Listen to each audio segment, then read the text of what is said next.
우크라이나 전쟁이 본격화되기 전까지만 해도 스웨덴은 아처 자주포에 절대적 자신감을 갖고 있었습니다. 스웨덴 국방부, 방산업계, 언론 모두가 세계에서 가장 정교한 차륜형 자주포, 북유럽 환경에 최적화된 미래형 포병 체계라며 아처를 국가 기술력의 결정체로 치켜세웠습니다.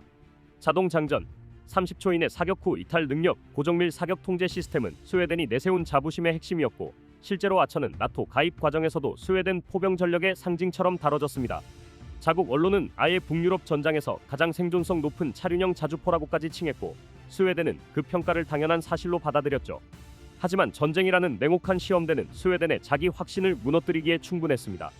우크라이나 전장에서 돌아온 실전 데이터는 스웨덴이 지금까지 믿어온 아처의 신화를 그대로 뒤집어 버렸습니다. 우선 겨울철 운용성과 기동성에서 문제가 드러났습니다. 북부 전선의 깊은 설원과 진창 지형에서 아처는 차륜형 특유의 한계를 극복하지 못했고, 결국 겨울 전장은 궤도형이 훨씬 안정적이라는 평가가 반복적으로 등장했습니다. 반면 같은 지역에 투입된 M109 판처하우젠 2000 같은 궤도형 자주포들은 혹한에서도 지속적인 기동력을 유지하며 임무를 수행했죠. 더 큰 충격은 드론 시대의 실전 운용 결과였습니다. 우크라이나군이 러시아 전력을 박살낼 때 드론이 핵심이었듯, 러시아도 FPV 드론을 대량 투입하면서 서방 장비들을 후방까지 추격해 타격했는데, 아처는 이 상황에서 처참하게 무너졌습니다. 차륜형 특성상 방어력이 약하고 실루엣이 크다 보니 드론 타격에 그대로 노출됐고, 실제로 아처가 후방에서까지 공격받아 파괴된 영상들이 SNS로 퍼지며 스웨덴에서도 큰 논란이 됐습니다. 이 무기로 북유럽을 지킬 수 있느냐는 비판이 스웨덴 내부에서까지 터진 이유입니다. 상황이 심각해지자 스웨덴 군과 정부의 말투도 눈에 띄게 달라졌습니다. 예전에는 차륜형은 빠르고 효율적이며 스웨덴 지형에 최적화된 정답이라고 말했지만, 최근 스웨덴 언론 아프톤블라데트, SVT, 다겐스, 뉘에테르 등은 연달아 드론 위협 증가로 차륜형 포병의 생존성이 예상보다 낮다, 혹한 지형에서 궤도형의 우수성이 확인됐다는 군 내부 보고를 인용했습니다. 스웨덴 국방장관은 의회 청문회에서 장기적으로 추가 궤도형 자주포 도입을 검토해야 한다고 공식적으로 언급했습니다. 이는 사실상 아처 단독 체계의 실패를 정부 차원에서 인정한 것과 같습니다. 스웨덴의 인식 변화는 단순한 무기 성능 문제가 아니라 전 세계 포병 전력 재편 흐름과 직결된 사건입니다.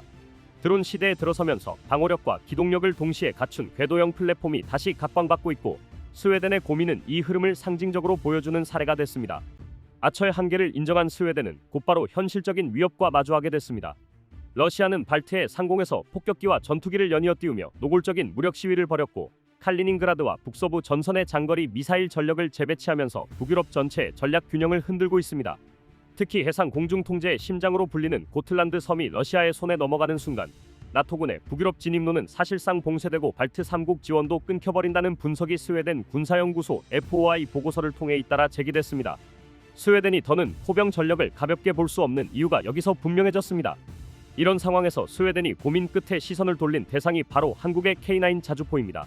노르웨이, 핀란드, 에스토니아 등 주변국들이 이미 K9을 운용해 실전성을 입증했고, 우크라이나 전쟁에서 차륜형 자주포가 드러낸 약점들까지 확인한 스웨덴은 결국 궤도형 플랫폼의 중요성을 인정할 수밖에 없었습니다. 스웨덴 일간지 다겐스 뉘에테르는 최근 기사에서 스웨덴 군 내부 문건을 인용하며 혹한 지형에서 생존성과 기동성을 보장할 수 있는 전력 확보가 시급하고, 이에 따라 해외 궤도형 자주포 검토가 진행 중이라고 보도했는데, 여기서 해외 전력으로 가장 구체적으로 언급된 장비가 바로 K9이었습니다. 정부 차원의 움직임도 빨라졌습니다. 스톡홀름에서 스웨덴 국방장관과 만난 유승한 법무부 장관이 한국 포병 체계의 장점과 생산 능력을 직접 설명하며 양국 간 무기 협력 확대를 논의했다는 소식은 스웨덴 군사 전문지 밀리테르 데바트에서도 다뤄졌습니다.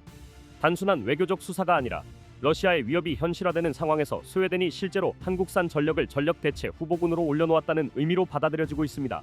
무엇보다 스웨덴이 가장 민감하게 반응한 부분은 겨울철 작전 능력이었습니다. 우크라이나 전장에서 차륜형 자주포들이 눈과 진흙을 이기지 못하고 고립되는 장면을 수없이 목격한 뒤 북유럽의 혹한을 상시 상대해야 하는 스웨덴은 더 이상 자국 아처만을 고집할 수 없다는 판단을 내린 셈입니다. 노르웨이, 핀란드, 에스토니아가 이미 동일한 환경에서 K9을 안정적으로 운용하고 있다는 사실은 스웨덴의 판단을 더욱 빠르게 밀어붙였습니다. 최근 열린 K9 운용국 협의체 회의에도 스웨덴이 정식 회원국이 아님에도 참관국으로 참여했는데, 이는 미국과 함께 주목받은 결정이었습니다. K9을 쓰지 않는 두 국가가 나란히 참석했다는 사실만으로도 국제 방산계가 크게 들썩였고, 특히 군사 초강대국인 미국이 한국산 자주포의 체계 운용 지속성을 직접 들여다본 것은 이례적이라는 평가가 나왔습니다. 미국 전문 매체 디펜스원은 이를 두고 한국 포병 전력에 대한 글로벌 신뢰가 정점으로 올라섰음을 보여주는 상징적 사건이라고 분석했습니다. 스웨덴의 향후 선택은 북유럽 안보 체제에도 적지 않은 영향을 줄 것으로 보입니다. 만약 스웨덴이 K9을 도입한다면 노르웨이, 핀란드, 에스토니아와 함께 북유럽 포병 능력이 하나의 통합 체계로 묶이게 되고, 이는 나토 차원의 연합 군수 정비 탄약 표준화에도 큰 이점을 가져옵니다. 동시에 한국 방산업계에는 북유럽 전 지역을 아우르는 대형 시장이 열리는 셈이죠. 스웨덴이 아처에서 벗어나 K9을 진지하게 검토한다는 사실 자체가 이미 국제 전장 환경의 패러다임이 얼마나 빠르게 바뀌고 있는지를 말해주고 있습니다. 스웨덴이 실제로 K9 도입을 결정하게 된다면 북유럽 전력 지도는 지금과 전혀 다른 형태로 재편될 것입니다. 이미 노르웨이와 핀란드가 K9을 주력 자주포로 채택했고, 에스토니아도 실전 운용으로 효과를 증명한 상황에서 스웨덴까지 같은 플랫폼을 선택한다는 것은 곧 북유럽 포병 전력이 하나의 통합된 체계로 정렬되는 것을 의미합니다. 이는 단순한 장비 교체 수준을 넘어 나토 북부 방위 전략 그 자체가 달라지는 대형 변곡점이 됩니다. 가장 먼저 달라지는 것은 군수와 정비의 효율성입니다. K9 체계는 한국, 노르웨이, 핀란드, 에스토니아에서 이미 공동 정비 체계를 구축하고 있는데, 스웨덴까지 편입되면 탄약 보급, 부품 공급, 정비 매뉴얼, 실전 데이터 교환이 하나의 네트워크로 묶입니다. 전시 상황에서 이 네트워크는 북유럽 포병 공동 창고처럼 작동하며 국가 간 탄약 장비 공유가 초 단위로 이루어지게 됩니다. 스웨덴 국방연구소 FOI는 최근 보고서에서 포병 체계 통합은 북유럽 방위의 핵심 동력이라고 강조했는데, 지금의 흐름은 그 분석과 정확히 맞아떨어지고 있습니다.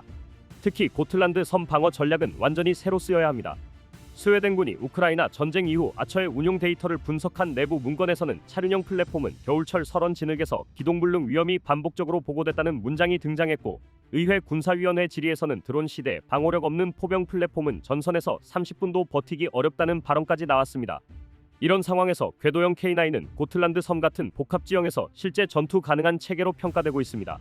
스웨덴 내부의 분위기도 빠르게 변하고 있습니다. 다겐스 뉘에테르는 스웨덴 육군 지휘부의 평가 보고서를 인용해 K9은 혹한 지형에서 우수한 기동성, 드론 위협에 대한 높은 생존성, 장기 화력 유지 능력에서 아처를 능가한다고 전했고, 보수 성향 신문 스벤스카 다그블라데트는 한 장군의 발언을 소개하며 K9은 우리가 필요하다고 말만 했던 실존성 있는 포병 전력을 충족할 수 있는 후보라고 적었습니다. 여기에 스웨덴 의회 국방위원회는 지난 회의에서 K9을 지목하며 북유럽 연합 방위 체계에서 시너지가 가장 큰 장비라고 언급했는데, 이는 정부 군의회가 모두 K9을 현실적인 옵션으로 검토하고 있음을 의미합니다. 내부 논의의 결론은 점점 명확해지고 있습니다. 겨울 전장을 버틸 수 있는 진짜 포병 전력을 확보해야 한다는 겁니다.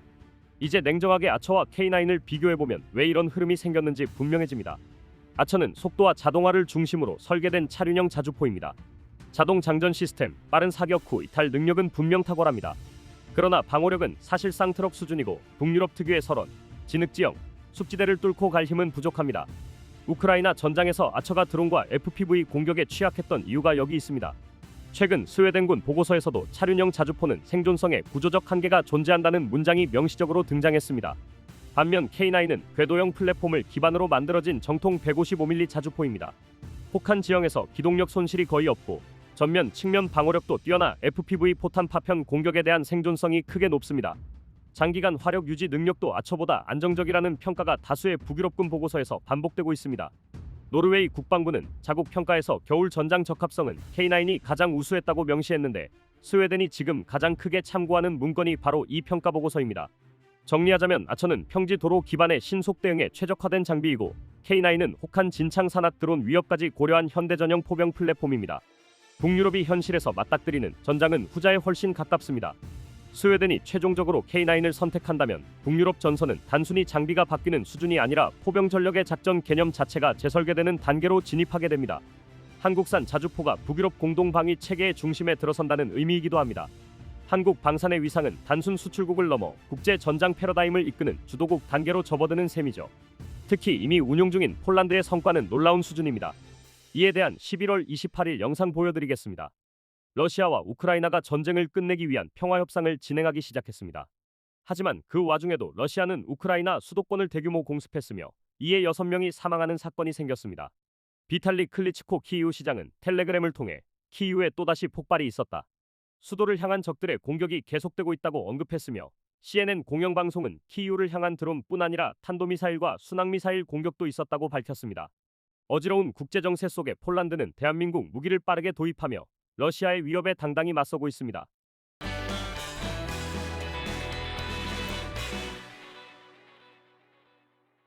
폴란드가 다시 한번 뒤집어졌습니다. 한국에서 K9 자주포가 무려 21문 추가 인도됐다는 소식이 전해지면서 현지 언론과 군수 내부가 일제히 사상 최대급 전력 증강이라며 흥분을 감추지 못하고 있습니다.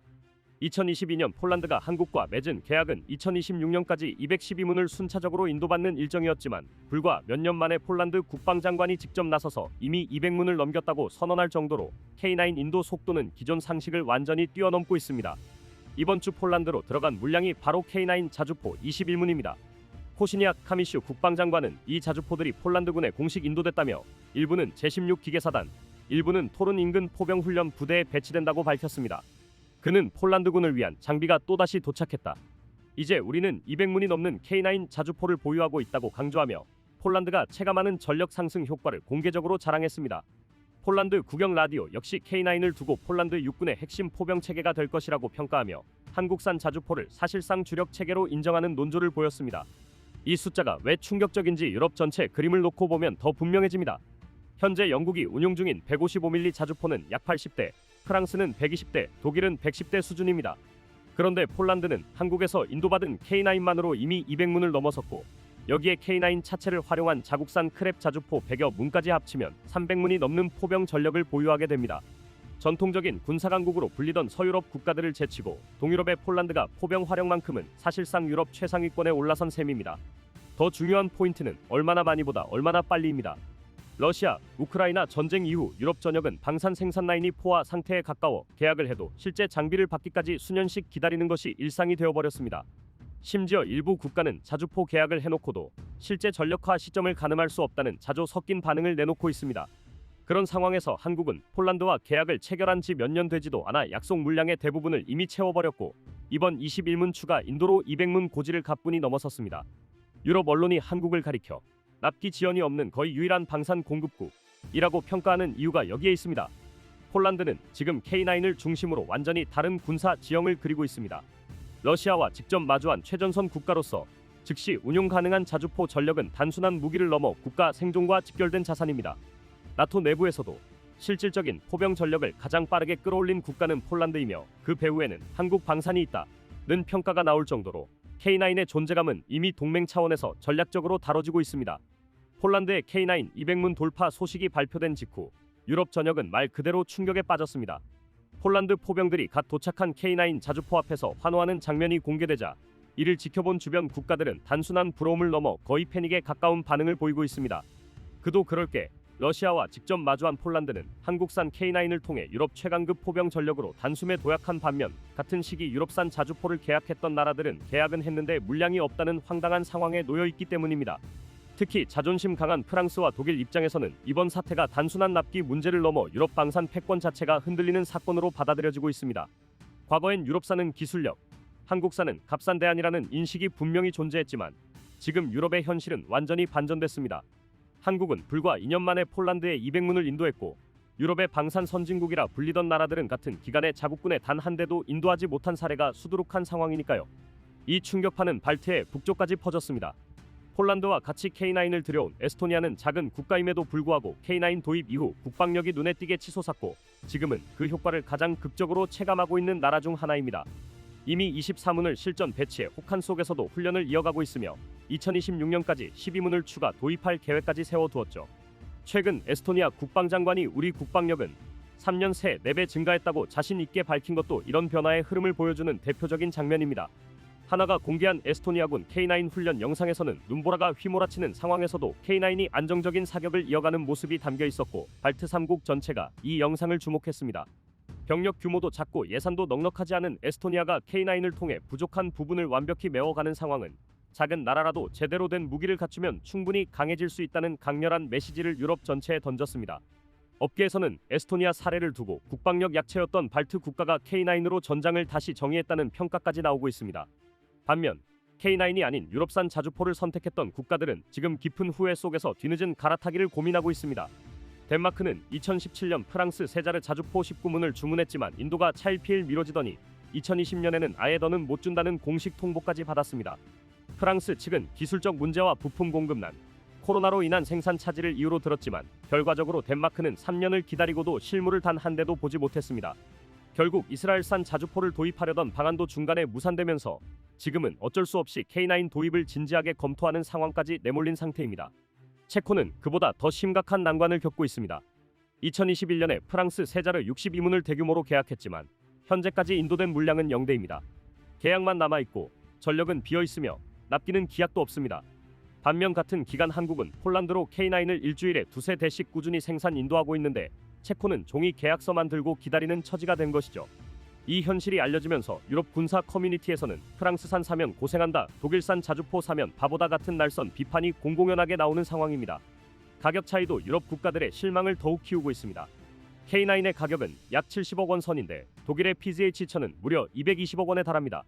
단순 가격이 아니라 장기 운용과 정비 비용까지 고려하면 그 차이는 2배, 3배 이상으로 벌어지죠. 실제 방산업계 관계자들의 말처럼 독일 자주포 한 대 값이면 K9 2대 반을 산다는 표현이 괜히 나온 얘기가 아닙니다. 게다가 프랑스 세자르는 장거리 사격에서 낙탄 시간 계산 오류, 발사 간격 자동화 문제 등 치명적인 결함이 발견되었고 이는 현대전에서 사격 후 즉시 이탈이 생존의 핵심이라는 점을 고려했을 때 매우 치명적입니다. 이 때문에 체코는 프랑스산 자주포 도입을 사실상 실패한 사례로 평가받고 있고 K9으로 갈아타기 위해 한국을 직접 방문해 성능 검증까지 실시했습니다. 체코 전 총리가 K9을 직접 시승하며 이 정도면 선택을 다시 해야 한다고 말한 장면은 지금도 체코 군사 커뮤니티에서 회자되고 있을 정도입니다. 여기에 더해 독일산 무기체계 전반에 대한 신뢰도 하락도 빠르게 번지고 있습니다. 자주포뿐 아니라 연관된 탄약 조달, 정비 파츠, 심지어 전투기 부품 생산까지 지연되며 유럽 내부에서는 기술력만 강조하고 정작 납기는 보장하지 못한다는 비판이 커지고 있습니다. 독일산을 선택했던 국가들 사이에서 가격은 비싸고 공급은 느리고 유지비는 끝없이 올라간다는 불만이 터져나오면서 한국산 무기들이 빠르게 대안으로 떠오르고 있는 상황입니다. 독일의 상황은 말 그대로 명품의 몰락입니다. 독일군은 2023년에 자국산 PZH-1000 자주포 12문을 공식 주문했지만 생산 라인이 멈춘 탓에 3년이 지난 지금까지 단 한 대도 받지 못하고 있습니다. 2026년까지 인도한다고는 했지만 독일 내부에서도 지킬 가능성이 낮다는 전망이 나오고 있죠. 유럽의 심장부에서조차 포병 전력 공백이 길어지고 있다는 건 유럽 전체 안보 구도에 상당한 위기를 의미합니다. 이 모든 흐름을 종합해보면 지금 유럽에서 벌어지고 있는 일은 단순한 선호 변화가 아닙니다. 한국산 무기가 실제 전장에서 효과를 입증하며 납기, 가격, 정비, 성능 모든 분야에서 기존 유럽산 체계를 압도한 결과 유럽 국가들이 자신들의 오랜 선택을 다시 의심하게 되는 구조적 변화가 나타나고 있는 겁니다. 한국이 전한 한문의 무기가 지금 유럽 한 대륙의 무기 선택 기준을 바꾸고 있습니다. K9 자주포가 이토록 세계적인 찬사를 받는 이유는 단순한 우연이 아닙니다. 이미 여러 국가가 실전과 훈련을 통해 성능을 검증했고 그 결과는 언제나 같았습니다. 압도적인 성능, 극강의 가성비, 그리고 믿을 수 있는 납기. 평균 70억 원 수준의 가격으로 220억 원짜리 독일 판저하우비체 2000의 성능을 상당 부분 대체하면서도 유지 정비는 훨씬 간편하고 빠릅니다. 유럽은 지금 이 차이를 뼈저리게 체감하고 있습니다. 실제로 많은 군 관계자들이 판저 한 대 값이면 K9 두 대를 산다는 말을 그대로 인용할 정도로 K9의 가성비는 이미 세계 표준이 되어가고 있죠. 게다가 혹한 고온 진흙 사막까지 모든 환경에서 안정적으로 사격 임무를 수행하는 K9의 영상들이 속속 공개되면서 어떤 기후에서도 작동하는 자주포라는 신뢰까지 얻고 있습니다. 이런 이유로 K9은 세계 1위 자주포 수출국이라는 타이틀을 넘어 이제는 국제시장에서 사실상 독점적 영향력을 행사하는 단계에 들어섰습니다. 폴란드, 인도, 노르웨이, 핀란드, 호주, 에스토니아 등 이미 다수의 국가가 K9을 실전 배치 중이며 루마니아, 베트남 역시 새롭게 K9 사용자 그룹에 합류했습니다. 특히 동유럽과 북유럽에서는 K9을 기준으로 전력을 재편한다는 발언이 공공연히 나올 만큼 K9이 전력 계획의 중심에 자리하고 있습니다. 나토 동부전선에서조차 K9 운용국들이 먼저 전략적 우위를 점하고 있다는 분석이 많아지면서 한국산 포병 체계는 더 이상 선택지가 아니라 정답지로 받아들여지고 있습니다. 이 흐름은 자연스럽게 다른 K방산 품목들로까지 확산되고 있습니다. 폴란드는 K9에 이어 K2 흑표 전차 배치에 속도를 내며 사실상 K방산 올인 체제를 구축했고 이는 전차, 자주포, 로켓포, 전투기 정비까지 이어지는 종합적 전력 상승 효과로 이어지고 있습니다. 특히 폴란드 정비 분야에서 한국이 제공한 기술 지원은 임무 완료율 87%, 나토 전체 1위라는 성과를 기록하며 폴란드 내부에서도 크게 화제가 됐습니다. 모듈식 엔진 덕분에 필요한 부분만 현장에서 즉시 교체할 수 있었고 그 결과 정비 시간은 대폭 줄고 가동률은 크게 올라갔죠. 폴란드는 지금 K9을 통해 정확한 무기란 무엇인가를 경험했고 K2를 통해 전차의 새로운 기준을 확인했으며 정비로 한국 기술력의 신뢰성을 직접 체감하고 있습니다. 다음은 폴란드 K2 상황을 알려드리는 11월 21일 영상입니다. 동유럽의 전운이 짙게 들이운 가운데 폴란드 심장부를 겨냥한 충격적인 파괴 공작이 발생하며 러시아와 폴란드의 긴장감이 극도로 치솟고 있습니다. 이는 단순한 충돌을 넘어 나토 동부 전선을 뒤흔들 수 있는 중대한 안보 위협으로 분석됩니다. 하지만 폴란드는 대한민국 무기를 내세우며 유럽을 다시 한번 놀라게 했는데요. 러시아까지 경계심을 드러낸 한국산 무기로 중무장한 폴란드 소식 전해드리겠습니다.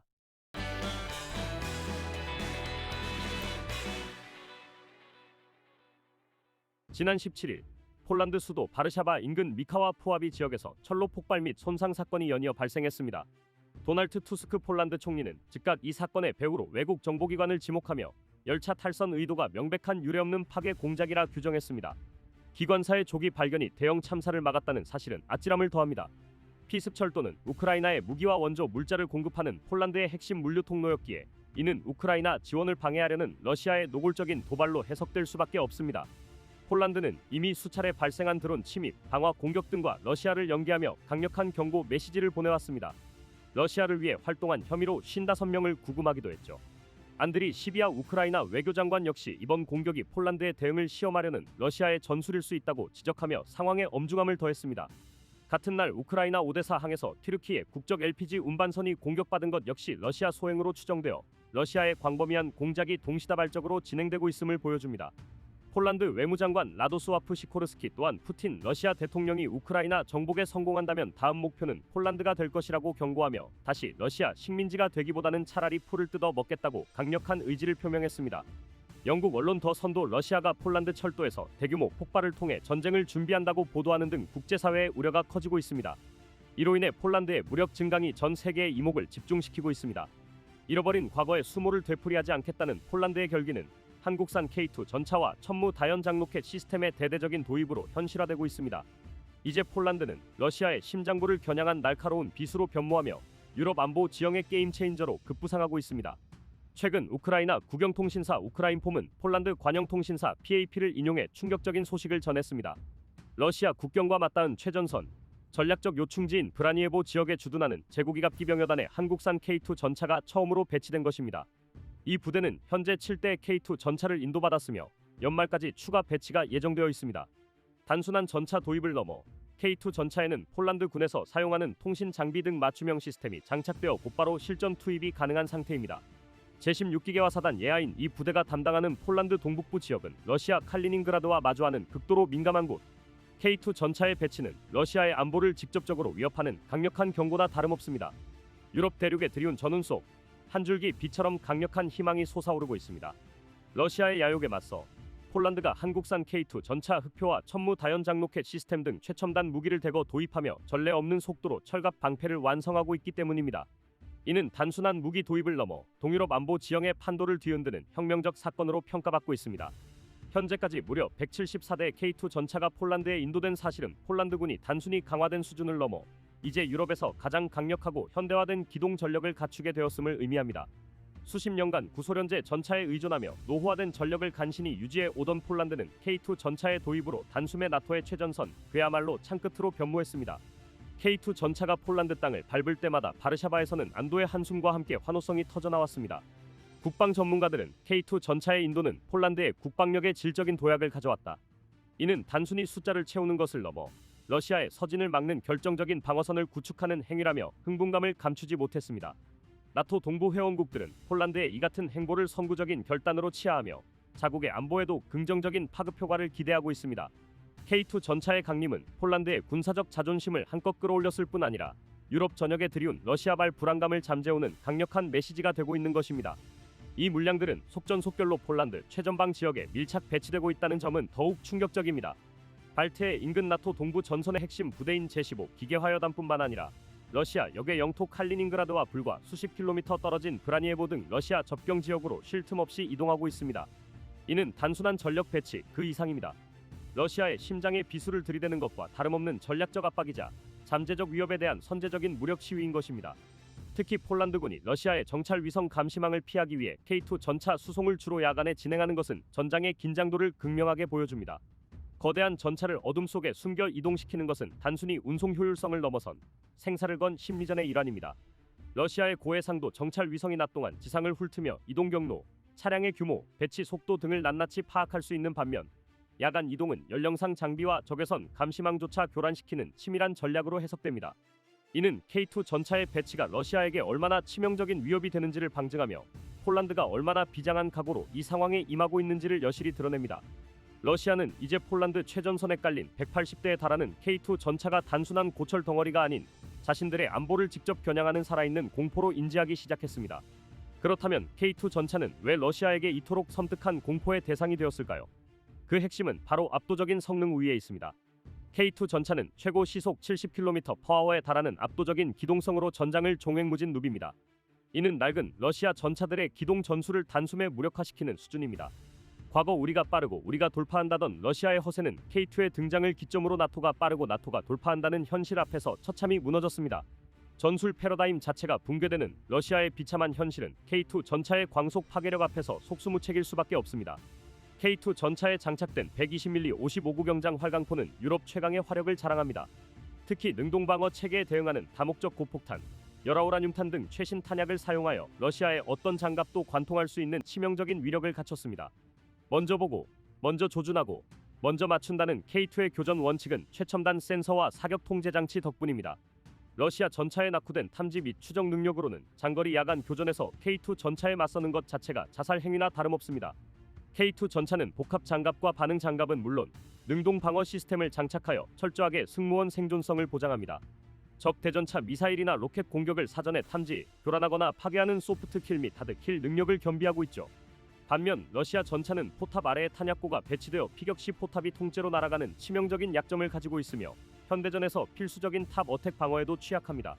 K2 전차는 이러한 러시아 전차의 근본적인 약점을 100% 활용하며 러시아의 자랑이라 불리던 전차 부대를 도망가기에 급급한 오합지졸로 전락시킬 수 있는 절대적 우위를 점하고 있습니다. 폴란드의 국방력 강화는 단순히 자국 방어를 넘어 러시아 입장에서는 악몽 그 자체입니다. 폴란드가 단순 방어국이 아닌 공격형 나토 기갑국가로 변모했다는 점은 가장 골치 아픈 현실입니다. 특히 러시아의 칼리닝그라드를 향하는 핵심 보급로가 K2 전차의 막강한 기동 범위에 놓이게 된다는 점은 러시아가 가장 두려워하는 지점입니다. 한국의 세계 최강급 생산 능력과 더불어 현지 생산 라인 구축 계획까지 맞물려 폴란드는 앞으로 1000대 이상의 K2 전차를 확보하겠다는 야심찬 계획을 추진 중입니다. 이는 러시아에게 있어 결코 무시할 수 없는, 아니 무시하기엔 너무나 강력한 위협으로 다가오고 있습니다. 폴란드 국방부 산하 군사 전문 매체 포스카 주브로이가 공개한 K2 전차 훈련 영상은 폴란드 군인들이 자신들의 흑표에 고유한 이름을 붙이고 마치 살아있는 존재처럼 대하는 모습을 생생하게 보여주었습니다. 단순한 병기가 아닌 전우로서 K2 전차를 받아들이는 폴란드 병사들의 모습에서 이들이 한국산 전차에 거는 기대와 불타는 자부심을 엿볼 수 있습니다. 실제로 많은 폴란드 군인과 국방 관계자들은 러시아의 테러 감행으로 위기의식이 고조되던 시기 한국산 무기 도입이 진정한 신의 한 수였다고 주저없이 평가합니다. 한국산 무기가 아니었다면 러시아의 위협 앞에 속수무책으로 떨고만 있었을 것이라는 그들의 고백은 K2 전차의 가치를 단적으로 보여주는 대목입니다. 특히 최근 개최된 폴란드 국군의 날 행사에서는 K2 전차가 그 위용을 뽐내며 폴란드 국민들의 뜨거운 찬사를 받았습니다. 바르샤바 도심을 가르며 행진하는 K2 전차의 모습은 단순한 군사 퍼레이드를 넘어 외세 위협 속에서도 자국을 굳건히 지키겠다는 폴란드의 불굴의 의지와 강대국으로 거듭나는 폴란드의 희망을 상징하는 듯했습니다. 군 수뇌부는 물론 일반 시민들까지 K2 전차의 등장에 열렬한 환호를 보내며 폴란드군에 대한 신뢰와 자부심을 아낌없이 드러냈습니다. 이러한 자부심은 K2 전차의 압도적인 훈련 성과에서 비롯됩니다. 최근 폴란드 북부 드라프스코 포모르스키 훈련장에서 진행된 대규모 훈련에서 폴란드군은 K2 전차의 탁월한 성능에 연신 경탄을 금치 못했습니다. 러시아의 낡은 T-72 계열 전차에 익숙했던 폴란드 장병들은 K2 전차의 놀라운 조작 용이성에 특히 주목했습니다. 복잡한 전자 장비를 갖추고 있음에도 직관적인 사용자 인터페이스 덕분에 숙련 기간이 크게 단축되어 빠른 시일 내에 실전 투입이 가능하다는 평가가 쏟아졌습니다. 러시아의 입장에서 가장 골치가 아픈 현실은 폴란드가 단순한 방어국이 아닌 한국산 무기로 무장한 공격형 나토 기갑 국가로 변모했다는 점입니다. 세계 최강급 생산 능력을 자랑하는 한국 방위산업 덕분에 폴란드는 이미 180대의 K2 전차를 전력화했으며 앞으로 1000대 이상을 도입하겠다는 야심찬 계획을 추진 중입니다. 이는 러시아의 서부전선 전력에 무시무시한 위협으로 다가오며 특히 러시아 역의 영토 칼리닝그라드를 향하는 핵심 보급로가 K2 전차의 막강한 기동 범위에 놓이게 되는 점은 러시아가 가장 두려워하는 지점입니다. 러시아의 광기 어린 침략 야욕에 맞서 한국산 K2 전차와 함께 부활한 폴란드는 이제 단순한 동맹국을 넘어 유럽 안보의 최전선에서 흔들림 없는 희망의 등불이 되고 있습니다. 그들의 강철 같은 의지와 흑표의 압도적인 위용은 전 세계의 평화와 안정을 지키기 위한 강력한 메시지를 던지고 있습니다.